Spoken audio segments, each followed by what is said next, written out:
الحمدللہ رب العالمین الصلاۃ والسلام علی رسولہ الامین وآلہ واصحابہ اجمعین والعاقبۃ للمتقین۔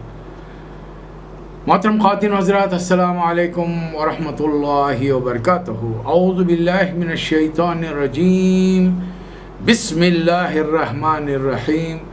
قال لا تثریب علیکم اليوم یغفر اللہ لکم وہو ارحم الراحمین۔ صدق اللہ مولانا العظیم۔ حضرت یوسف علیہ السلام نے فرمایا،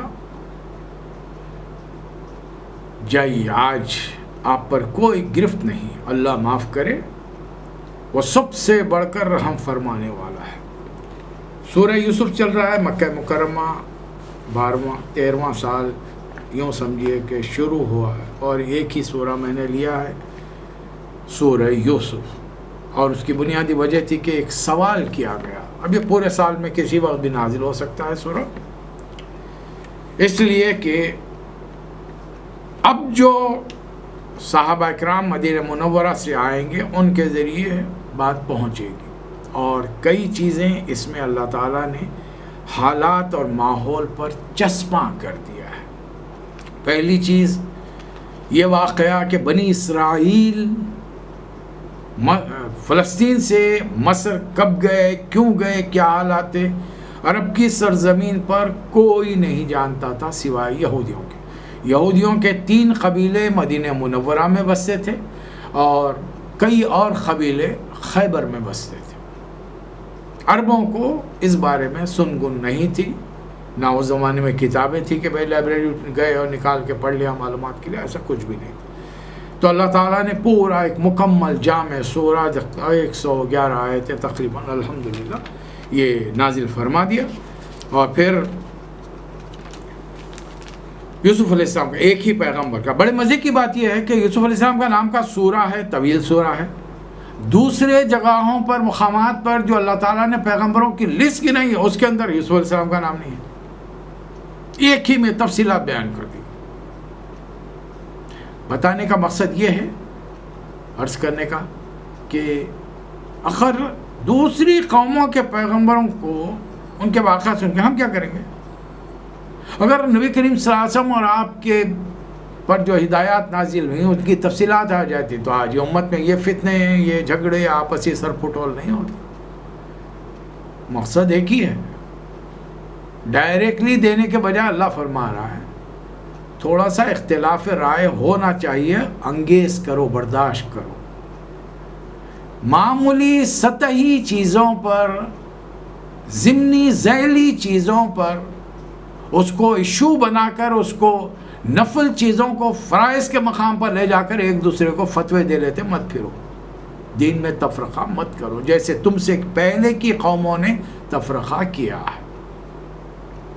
اور یہ معاملہ قبیلوں میں، خاندانوں میں، بستیوں میں ہوگا، اس لیے کہ ہم تو ایک گھر کا حال بیان کریں، اور گھر بھی معمولی آدمی کا گھر نہیں ہے، وہ پیغمبری خاندان ہے۔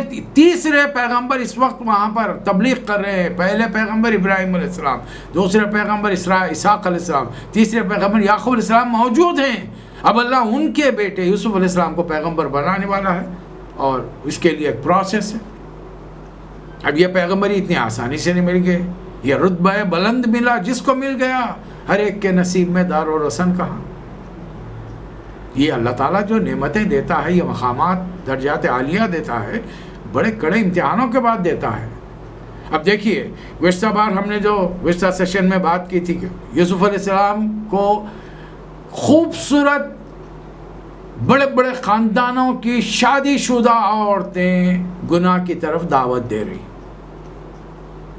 اور یوسف علیہ السلام بچ رہے ہیں، بھاگ رہے ہیں اس سے، اللہ سے دعا کریں مجھے جیل ہو جائے، اور جیل پہنچ گئے۔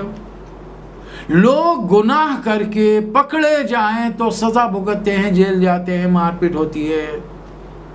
یہاں گناہ نہ کرنے پر لوگوں نے، اس لیے کہ ملک کی عورتیں اب اتنی طاقتور ہیں، پاورفل ہیں، شوہر، ان کے باپ، ان کے بیٹے، بھائی سزا نہیں دے سکتے۔ ایک دو کی بات نہیں ہے، بڑے بڑے سردار، 20 سرداروں کی بیویاں حالانکہ کیا مجھے بتائیے، ایک مرد ہی تو ہے وہ، آخر ایسی کیا بات ہے کہ تم 15-20 سال سے ایک شوہر کی ازدواجی کے ساتھ رہتی ہو، اس کے نکاح میں ہو، اس کے بیوی بن کر ہو، ازدواجی تعلق ہے، بچے تم نے پیدا کیے ہوں گے، پھر ایک خوبصورت نوجوان کو دیکھ کر اتنا آپے سے باہر ہو جانا؟ ہاں،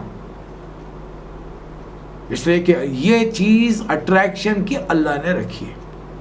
سورہ آل عمران جب ہم پڑھیں گے تو میں آپ کو بتاؤں گا، زُيِّنَ لِلنَّاسِ حُبُّ الشَّهَوَاتِ مِنَ النِّسَاءِ، فہرست گنائی ہے کن کن چیزوں میں آدمی کو دلچسپی ہو سکتی ہے، اس کی مرغوب ہو سکتی ہے، محبوب ہو سکتی ہیں، ان کے لیے وہ جان لٹانے تیار ہو سکتا ہے، جان دینے کی حد تک آگے بڑھ جا سکتا ہے۔ تو کون سی چیز ہے؟ اس میں پہلا نام کیا دیا؟ من النساء۔ یہاں پر وہی بات ہے۔ تو بہرحال یوسف علیہ السلام کو جیل ہو گئی، وہاں پر نوجوان آئے، 2 نوجوانوں نے اپنا خواب بتایا، تعبیر دینے سے پہلے، بتانے سے پہلے آپ نے ان پر تبلیغ کی، اس لیے کہ آپ جانتے تھے کہ ایک آدمی مرنے والا ہے اور ایک لمبی عمر پانے والا ہے۔ پھر آپ نے اس سے کہا کہ بھائی ذرا بادشاہ کے پاس جب نوکری کرے گا تو میرا ذکر کر دینا، خواہ کے مجھے ڈیل میں ڈال کے رکھا ہے۔ وہ بھول گیا، شیطان نے بلا دیا۔ 9-10 سال گزر گئے، بزی سنین۔ اللہ تعالیٰ جب دیکھا، اللہ تعالیٰ نے، یہ بھی اللہ کی مصلحت ہے، وہ آدمی، وہ شیطان نے بلا دیا، اللہ تعالیٰ نے بادشاہ کو خواب دکھایا۔ اب جب خواب کی تعبیر کی بات آئی تو وہ شراب پلانے والے کو یاد آیا کہ بھائی خواب کی تعبیر دینے والے تو جیل میں بند ہیں۔ فوری گئے، تعبیر دے دی گئی۔ اب جب بادشاہ نے فرمایا، کہنے لگا کہ بھائی میرے پاس لاؤ، اب ہمارے پاس بڑا مقام ہے ان کا، تو یوسف علیہ السلام نے منع کر دیا، نہیں، پہلے ان تمام خواتین کو بلاؤ جو بڑے بڑے سرداروں کی بیویاں ہیں، شادی شدہ عورتیں ہیں، بچے والیاں ہوں گے۔ انہوں نے اپنے ہاتھ کیوں کاٹ لیے؟ یہ نہیں فرمایا کہ میری خوبصورتی سے متاثر ہے، یہ کچھ نہیں کہا، انہوں نے ہاتھ کیوں کاٹا؟ بادشاہ نے حکم، یہ تھے بادشاہ، بڑے بڑے درباری، وزراء، مشیر کچھ نہیں کر سکتے، لا جاؤ بیوی کو تمہاری لے کر میں دربار میں آ جائے۔ اب بادشاہ نے مخاطب ہو کر کے پوچھا کہ بھائی تم نے یوسف، جب تم لوگ عورتیں یوسف کو رجانے کی کوشش کر رہی تھیں علیہ الصلوۃ والسلام، تو پھر ان کا رویہ کیا تھا؟ انہوں نے کہا حاشا للہ ما علمنا علیہ من سوء، ہم نے رتی برابر برائی نہیں دیکھی۔ اب وہ سردار کی بیوی جس کے گھر میں یوسف علیہ السلام تھے، کام کرتے تھے، اور جس نے خریدا تھا، اس نے کھل کر کہہ دیا کہ ہاں مجھے بہت بھا گیا تھا وہ، حالانکہ بچہ آیا، جوان ہوا، لیکن اس کی جوانی سے میں ایک دم بے قابو ہو گئی، میں نے اس کو گناہ کی طرف آمادہ کرنا چاہا، راغب کرنا چاہا، وہ بالکل سچا ہے، وَإِنَّهُ لَمِنَ الصَّادِقِينَ۔ اب یوسف علیہ السلام وضاحت کر رہے ہیں کہ میں یہ سب بکڑا میں نے کیوں کیا یہ اتنا سا لمبا، تاکہ وہ جو میرا آقا ہے، مالک ہے، جس نے مجھے خریدا، کھلایا پلایا، محبت شفقت سے رکھا، مجھے سکھایا، اپنے اتنا بھروسہ کیا کہ سارے کاروبار کو میرے انتظام میرے ہاتھ میں دے دیا، اب اگر اس کے دل میں یہ کسک، یہ خلیش رہ جائے کہ میں نے اس بچے پر، نوجوان پر اتنا بھروسہ کیا اور اس نے میری گھر والی پر بری نظر ڈالی، تو اس کو کیا صدمہ ہوگا۔ بس یہ غلط فہمی دور کرنا تھا کہ میری جانب سے کوئی غلط فہمی نہیں ہوئے، میں نے کوئی غلطی نہیں کی ہے، جو کچھ ہوا ہے تمہاری بیوی کی طرف سے۔ لیکن بتا رہے ہیں کوئی بھی آدمی نفس امارہ کا شکار ہو سکتا ہے، وما ابرئ نفسی، میں اپنے نفس کو بھی بری الذمہ قرار نہیں دیتا، یہ تو اللہ ہی جس پر رحم فرمائے، ان نفس لامارۃ بالسوء، یہ نفس امارہ جو ہے وہ تو برائی کی طرف لے جائے گا انسان، الا ما رحم ربی، جب تک کہ اللہ رحم نہ فرمائے۔ باہر اب جب بات کھل کر آ گئی، سارے لوگوں کو پتہ چلا، اس عورت کے شوہر کو بھی پتہ چل گیا کہ بھئی یوسف علیہ السلام کی کوئی غلطی نہیں ہے، اس کا بھی دل یقیناً صاف ہو گیا ہوگا۔ اب وہ بھی جانتے ہیں اتنی عورتیں اپنی اپنی غلطیوں کا اعتراف کریں، تو بادشاہ نے دربار میں بلایا، چلے گئے، بادشاہ نے کہا انک اليوم لدینا مکین امین، آج سے ہمارے ہاں آپ کی بڑی قدر و منزلت ہے اور آپ کی امانت پر ہم کو پورا بھروسہ ہے۔ خالی چھوٹی موٹی ذمہ داری یوسف علیہ السلام تیار کرنے نہیں ہے، فرما دیا صاحب قال اجلنی علی خزائن الارض، ملک کے خزانوں کو میرے سپرد کیجئے، وائی کیوں؟ انی حفیظ علیم، میں علم بھی رکھنے والا ہوں، حفاظت بھی کرنے والا ہوں۔ یہ ہے امانت داری، دیانت داری۔ اب وہ صورتحال کیا تھی ہم تفصیلات میں نہیں جائیں گے۔ بادشاہ بوڑھا تھا، مر گیا، اس نے اپنا جانشین نامنیٹ کر دیا، لیکن بہرحال اللہ یہاں فرما رہا ہے کہ جیسا بعض ہمارے لوگوں کو خیال ہے کہ وہ کوئی منسٹر آف فائنانس کی پوزیشن پہ چلے گئے، نہیں، منسٹر نہیں، پرائم منسٹر بھی اگر وہ بادشاہ بنا لیتا تو پرانے دور کی حکومتوں کو دیکھیے کہ بادشاہ کے حکم کے سامنے کسی کی کچھ نہیں چلتی، کسی کی کچھ نہیں چلتی۔ اور یہ اس قسم کا لباس، نظام زندگی ایک دو ممالک میں، رشیا میں ہے، امریکہ میں صرف پریسیڈنٹ کی وہاں پر چلتی ہے، دوسرے جو اس کے ماتحتین وزراء رہتے ہیں ان کی نہیں چلتی۔ اس کے برخلاف یو کے میں، انڈیا، پاکستان، بنگلہ دیش میں برائے نام ہیڈ آف دا اسٹیٹ تو بنایا جاتا ہے، پاور لیس، کوئی اختیار کچھ نہیں ہے، منہ سے ایک لفظ نہیں نکال سکتے جب تک کہ جو ان کے ماتحت جو لوگ حکومت بنا رہے ہیں، وزیر اعظم ہے، اس کی مرضی شامل نہ ہو۔ وقت کا حکمران پریسیڈنٹ ایک لفظ نہیں بول سکتے۔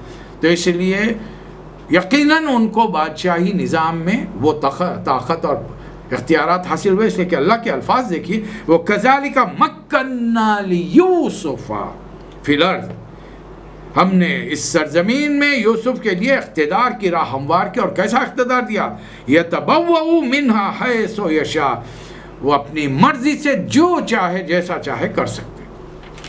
یہ بڑی بات تھی، نصیب برحمتہ من نشاء ولا نضیع اجر المحسنین، یہ تو ہماری رحمت ہے، جس کو چاہتے ہیں نوازتے ہیں، نیک لوگوں کا اجر ہمارے ہاں مارا نہیں جاتا۔ چلیے، شروع کے 7 سال تو یوں گزر گئے، اب اس کے بعد میں آنے والے 7 سال میں خاص سالی یوسف علیہ السلام نے کیا کہ ان ابتدائی 7 سالوں میں جو فصلیں آئیں، تھوڑا سا اناج غلہ لوگوں میں تقسیم کیا جو کھانے پینے کے لیے کافی تھا، بقایا ریزرو کر دیا، جمع کر دیا، محفوظ کر دیا، اس کے گوڈاؤنز بنا دیے، ان کو گوڈاؤنز کے اندر جمع کر کے رکھ دیا۔ آخرکار اگلے 7 سال آئے، اب دور دور کے علاقوں کے لوگوں کو جب معلوم ہوا کہ بھئی مصر کے اندر بادشاہ ہے جو لوگوں کو پیمانے بھر کے دے رہا ہے، قیمت تو دینی پڑے گی، لیکن اناج غلہ ہے جو ہمارے ملکوں میں نہیں ہے، خادثہ لیے، پانی کے لالے ہیں، کھیتیاں سوکھی پڑی ہیں، آخرکار کونے کونے سے لوگ آنا شروع ہوئے۔ ایک گروپ اور آیا، 10 بھائیوں کا، 10 آدمیوں کا۔ یوسف علیہ السلام خود جوان ہیں، اب بھائیوں کو لگا یہ ان سے کم از کم چھوٹا بھائی بھی 10 سال کا بڑا ہوگا، اب بڑا بھائی تو 20 سال 25 سال کا بڑا ہوگا۔ 10 آدمی، زیادہ عمروں میں فرق، صورت شکل جسامت میں فرق نہیں آتا، جو لوگ پہلے سے بالغ رہتے ہیں یا تو ذرا موٹے ہو جائیں گے یا دبلے ہو جائیں گے، تھوڑی داڑھی کے بال سفید ہو جائیں گے، بہت بڑا فزیکل چینج نہیں آتا۔ اور جب یہ 10 گروپ آدمیوں کا گروپ وہاں پہنچا، حضرت یوسف علیہ السلام نے پہچان لیا، فدخلوا علیہ، یہ جب گروپ آیا بھائیوں کا، فعرفہم، یوسف علیہ السلام نے پہچان لیا۔ اب یوسف علیہ السلام کو جب انہوں نے کنویں میں دھکیلا تھا، 10-11 سال کے لڑکے تھے، 25-30 سال گزر چکے ہیں، اب یہ قد قامت، جسامت، داڑھی واڑی، اور پھر ایک اتنی بڑی پوزیشن پہ، ان کے خیالوں میں تو مر کھپ گئے ہوں گے، سانپ کوئی ڈس لیا ہوگا، کوئی چیتا شیر بھیڑیا کھا لیا ہوگا، یا کوئی لے جا کر غلام کی حیثیت سے بیچ دیے ہوں گے، کہیں پر مزدوری کر رہے ہوں گے، ان کے ذہنوں میں یہ خیال ہے۔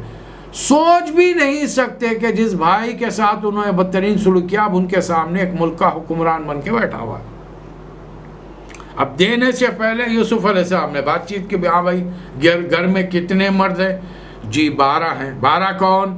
ابا جان ہیں، بوڑھے ہیں، نیا ہیں، ہم 11 بھائی ہیں۔ 11؟ پھر تم تو 10 ہو، 11واں کہاں ہے؟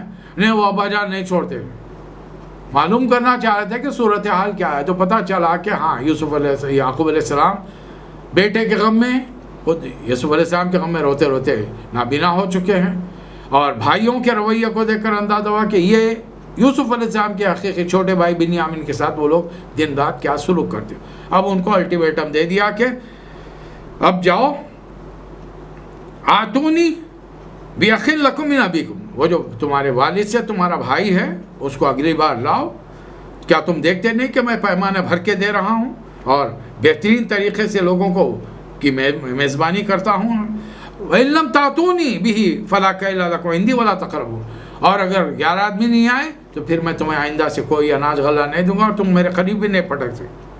اب انہوں نے کہا کہ ٹھیک ہے، ہم جا کر کوشش کریں گے والد صاحب کو راضی کرنے کی، وہ کیا ہوتا ہے دیکھیں گے. جب وہ جا کر اپنا سامان باندھ کر لوٹنے لگے تو یوسف علیہ السلام نے اپنے خادموں سے کہا کہ یہ جو رقم انہوں نے معاوضے میں دی ہے اناج غلہ خریدنے کی، ان کے سامان میں لے جا کے چھپا دو. اب یہ لوگ گئے ہوں گے. اب ان کا اندازہ لگائیے کہ پھر وہ بات جن بھائیوں سے پیچھا چھڑانا چاہتے ہیں انہیں کو پھر ساتھ لے جانا پڑا. اب جا کر اپنے والد سے کیسے سخت گفتگو کی ہے اندازہ لگائیے. دیکھیں حضرت، آپ بھیجے نہیں چھوٹے کو وہاں پہ، ہمارے کو منع کر دیا آئندہ نہیں آنا. حالانکہ یوسف علیہ السلام نے کیا گفتگو کی اور ان لوگوں کا انداز کیا ہے. اب اگلی بار ہم نہیں جائیں گے جب تک آپ بھائی کو نہیں بھیجیں گے، اور اس کے حصے کا ہم کیوں لائیں، بھیجو اس کو، کیا جان کا خطرہ ہے، ہر وقت گھر میں بٹھا کے رکھتے ہیں. سامان کھولنے لگے، دیکھا پیسے واپس آ گئے. اب کیا چاہیے، مفت میں اناج غلہ مل گیا، پیسے بھی واپس آ گئے، اور ہم کو کیا چاہیے، ہم لے جائیں گے، امانت کریں گے، اس کی حفاظت کریں گے. اچھا، یعقوب علیہ السلام نے فرمایا ایسے ہی حفاظت کرو گے جیسا یوسف کی کیے تھے، کوئی ضرورت نہیں. فاللہ خیر حافظہ، اللہ بہترین محافظ ہے، وہ ارحم الراحمین، تم سے سب سے بڑھ کر رحم فرمانا. مال بھی مل گیا، اناج غلہ بھی آ گیا. تو کہنے لگے ابا جان اور کیا چاہیے، مال بھی واپس ہو گیا، اناج بھی ملا ہے. بھائی کو لے جائیں گے تو 1 اونٹ کا اناج غلہ اور ایک زیادہ ہی ملے گا ہم کو. یعقوب علیہ السلام نے فرمایا جب تک مجھ سے تم وعدہ نہ کر لو، اللہ کے نام کا عہد نہ کر لو، میں تمہارے ساتھ نہیں بھیجوں گا، الا یہ کہ تمہیں کہیں روک لیا جائے کہ مشکل پیش آ گئی. چلیے بات ہو گئی. جب اگلی بار جانے کے لیے اناج غلہ لینے کے لیے جانے کے لیے بھائی 11 تیار ہو گئے تو یعقوب علیہ السلام کو ایک بات سوجھی. صورت شکل میں بھائی ملتے ہوئے ہیں، تقریباً جسامت، صورت شکل، لباس وغیرہ ایک ہی علاقے کے ہونے سے ملتا جلتا ہے. نظر رکھتی ہے لوگوں کی، لوگوں کو خطرہ ہو سکتا ہے. تو اپنے بچوں سے کہا یا بنیا یا بنیا لا تدخلوا من باب واحد وادخلوا من ابواب متفرقہ. مصر میں جا رہے ہو، شہر میں جا رہے ہو، مدینہ ہے، بڑا شہر ہے، وہ بادشاہت ہے وہاں پر، ایک دروازے سے داخل مت ہو. کسی کو ڈاؤٹ ہو سکتا ہے، کسی کو نظر لگ سکتی، کچھ بھی ہو سکتا ہے. متفرق دروازوں سے داخل ہو. یہاں پر میں ایک مسئلہ آپ کے سامنے رکھتا ہوں. ایک حدیث بہت ہمارے دوسرے بھائیوں کے اندر بڑی مشہور ہے رسول اللہ صلی اللہ علیہ وسلم کی. چلیے مان لیتے ہیں. حالانکہ امام ترمذی رحمۃ اللہ علیہ نے اس حدیث پر حجت کی ہے. حدیث کیا ہے؟ قال رسول اللہ صلی اللہ علیہ وسلم انا مدینۃ العلم وعلی باب. میں علم کا شہر ہوں، علی دروازہ. اور اس بنیاد پر وہ بخاری کو نہیں مانتے، ستہ کو نہیں مانتے، اس لیے کہ ان لوگوں نے، امام بخاری، امام مسلم نے بڑی مشکل سے 12-15 حدیثیں حضرت علی رضی اللہ تعالیٰ عنہ سے اپنی کتاب میں کوٹ کی ہوں، روایت کی ہوں. ان کو بڑا غصہ ہے. حالانکہ بھائی غصہ کس بات پہ ہے؟ کیا انہوں نے حضرت ابو بکر کی 200-400 حدیثیں کوٹ کی ہیں، روایت کی ہیں، حضرت عمر کی 500-600 کوٹ روایت کی ہے، حضرت عثمان کی؟ مسئلہ کیا ہے؟ حضرت ابو بکر کی بھی نہیں 12-13 حدیثیں ہوں گے، حضرت 15-20 حضرت عمر کی ہوں گے. اگر حضرت علی سے کم لیا تو کیا فرق؟ اس لیے کہ یہ حضرات بڑی احتیاط برتتے تھے حدیث کہنے کے اندر، کہ رسول اللہ صلی اللہ علیہ وسلم نے دھمکایا تھا صحابہ اکرام کو، میرے بارے میں کوئی غلط لفظ، غلط بات کہی جائے وہ آدمی دوزخ میں اپنی کرسی کو تلاش کر لے، اور دوزخ کی کرسی آگ کی بنی ہوئی ہو. تو اندازہ لگائیے آپ کیوں احتیاط کرتے تھے کہ ایک لفظ میں ایسا بول دوں جو نبی صلی اللہ علیہ وسلم نے نہیں فرمایا. یاد رکھنا ہے نا، ٹھیک ہے یادداشت بہت اچھی ہے، لیکن احتیاط کیا کہتی ہے؟ یہ احتیاط کا تقاضا تھا. بہرحال اب یہاں پر کیا چیز سامنے آئی؟ ایک شہر کے بہت سارے دروازے ہوتے ہیں، تو پھر آپ کیوں شرط لگا رہے ہیں کہ وہی حدیث کو مانیں گے جو حضرت علی سے روایت ہے، حضرت ابو بکر، حضرت عمر، حضرت عثمان اور دیگر صحابہ سے؟ یہ کیا بات ہوئی بھائی؟ حضرت علی 24 گھنٹے تو نبی صلی اللہ علیہ وسلم کے ساتھ نہیں رہتے تھے، نہ حضرت ابو بکر رہتے تھے، نہ عمر رہتے تھے، نہ عثمان رہتے تھے رضی اللہ تعالیٰ عنہ۔ بیویاں 24 گھنٹے نہیں رہ سکتی، تو داماد کیسا رہے گا، چچا زاد بھائی کیسا رہے گا؟ اور آپ کی 9 بیویاں ہیں، آپ کا راتوں میں وہاں ایک ایک بیوی کا رات قیام ہوتا ہے۔ حضرت علی شادی شدہ ہیں، بے داماد بن چکے، کیسے وہاں پر رہیں گے؟ تو آپ کو تمام باتوں کا علم کیسے ہوگا ہر چیز کے بارے میں؟ نہیں، میں علم کا، رسول اللہ صلی اللہ علیہ وسلم علم کے شہر ہیں، کوئی اس میں تعجب کی بات نہیں۔ لیکن دوسری حدیث کیا ملتی ہے؟ میں علم کا شہر ہوں۔ ابو بکر اس کی زمین ہے، عمر اس کی دیواریں ہیں، عثمان اس کی چھت ہے، علی اس کا دروازہ۔ چلیے اب بتائیے اس حدیث کو کیوں چھوڑتے ہو بھائی؟ ایک حدیث اگر تمہارے نزدیک کمزور ہے تو دوسروں کے نزدیک بھی تو کچھ کمزور ہو سکتا ہے۔ امام ترمذی رحمۃ اللہ علیہ نے اس حدیث پر تبصرہ کیا کہ انا مدینۃ العلم علی باب، یہ تو دین محدود ہو جائے گا، جیسے کہ جہاں حضرت علی کی حدیثیں نہیں ہوں گی ہم نہیں مانیں گے۔ چلیے بہرحال اللہ تعالیٰ فرما رہا ہے یہ ایک احتیاطی تدبیر تھی، ورنہ اللہ چاہا تو نبی کے اس کہنے کے باوجود بھی انہیں نقصان پہنچا سکتا تھا۔ انہوں نے احتیاط اپنی طرف سے کی، اس لیے کہ وہ بڑے ذو علم تھے، بڑا علم رکھنے والے تھے۔ وَإِنَّهُ لَذُو عِلْمٍ لَمَّا عَلَّمْنَاهُ، اور یہ علم بھی ہم نے دیا تھا، اللہ نے دیا تھا، کہیں سے لائے نہیں تھے۔ چلے گئے، سارا 11 نوجوانوں کا گروپ، بھائیوں کا گروپ پہنچا۔ جب پہنچے ایک ایک حاضر ہونے لگے تو جب بنیامین آئے تو حضرت یوسف نے پوچھا، بلکہ کہا ان سے، انی انا اخوک، میں ہوں تمہارا بھائی، فلا تبتئس، پرواہ مت کرو۔ وہ بھائی جو پہلے کھو گیا تھا، اور ان باتوں کا اب یوسف علیہ السلام کو اندازہ تھا کہ میرے بھائیوں نے، میں تو ابھی بچہ تھا تو میرے ساتھ کیا رویہ کیا اندھے کنویں میں ڈھکیلنے کا، اب یہ تو جوان کو یہ 10 مل کر جب لائے ہوں گے چھوٹے بھائی کو جو تقریباً 22-24 سال کے نوجوان ہوں گے، 25 سال 30 سال کے ہوں گے، رستہ تمام کتنا ٹانٹ کرتے ہوئے، طنز کرتے ہوئے اور ان کو تنگ کرتے ہوئے لائے ہوں گے۔ انہوں نے جو کچھ کیا ہے بما کانوا یعملون، ان کے باتوں پہ یہ کرو۔ چلیے اب یوسف علیہ السلام چاہتے ہیں کہ چھوٹا بھائی بنیامین ان کے ساتھ رہے۔ کیسے روکیں گے؟ روکنے کی ترتیب اللہ تعالیٰ نے بتائی، کذالک کدنا لیوسف، یہ ترکیب ہم نے یوسف کو بتائی، کدنا اللہ نے، ہم نے۔ وہ ترکیب کیا تھی؟ بادشاہ کا جو پیالہ تھا بڑا قیمتی تھا، سونے چاندی کا تھا، پتہ نہیں کیا تھا، جو بھی تھا اس زمانے میں جو چیزیں حلال تھی حلال تھی۔ یوسف علیہ السلام کے زمانے میں درباریوں کا بادشاہ کو سجدہ حلال تھا۔ یعقوب علیہ السلام پیغمبر ہونے کے باوجود، ہم قرآن کے الفاظ میں جائیں گے، انہوں نے سجدہ کیا۔ پیغمبر نے بیٹے پیغمبر، باپ پیغمبر نے بیٹے پیغمبر کو سجدہ کیا۔ وہ ہمارے لیے مثال نہیں ہے، ہمارے لیے وہ قابل تعظیم ہے، قابل احترام ہے، اور اس حد تک قابل احترام ہے کہ ان کے نام کو لے کر ہم کو کہنا پڑے گا ہم ان پر ایمان لاتے ہیں، بس